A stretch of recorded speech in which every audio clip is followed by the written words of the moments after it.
A new grief center is opened in the 901. So we're talking about how important and significant this is for all of us in the Mid-South. Let's welcome Angela Hablin Kelly, the administrator for Baptist Centers for Good Grief. Welcome, Angela. Thank you. How are you you today? today? I'm great. I'm so glad you're here. Oh my goodness, it has been so much going on. Absolutely. So let's just talk about Good Grief for a minute. So is it just for children?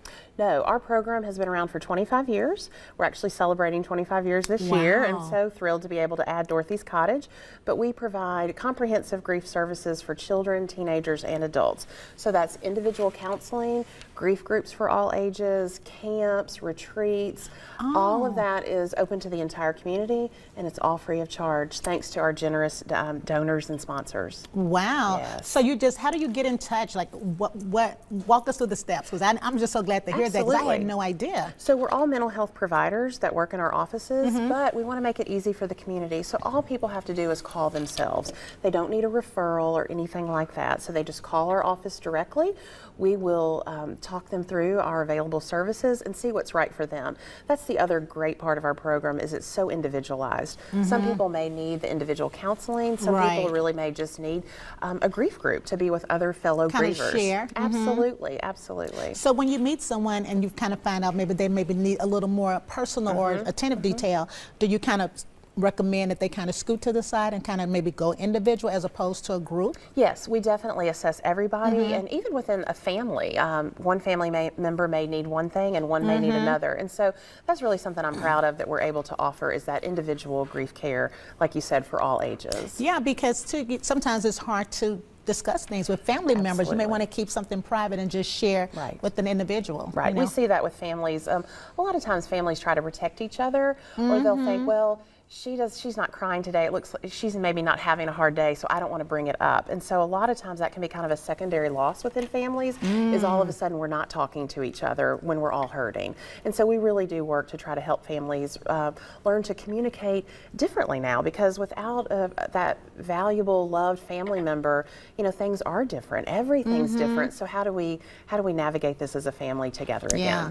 How do you kind of deal with when it's so much, I don't want to say so much death around us, but just, well, it's kind of been that. It is. That's just been toppled on top without becoming numb and assessing what you feel.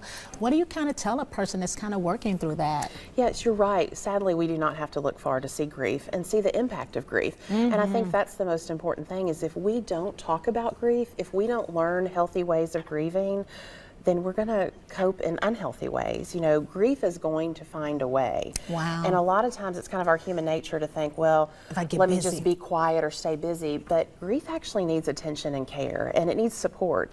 And sometimes we have to find that, you know, maybe through professional services or through our groups and things like that.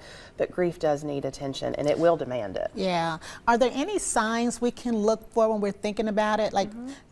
Like something to identify that a person is doing? Like, what's some of the things we can look for? So I think first we have to remember that grief is a natural reaction, okay? You're supposed to grieve. You're supposed to have feelings. Regardless of how long it takes. Absolutely. It's a natural response to the death of a loved one. And so what I tell people is, one, just to remember that this is natural and normal, and that you're going to have feelings, you're going to have reactions.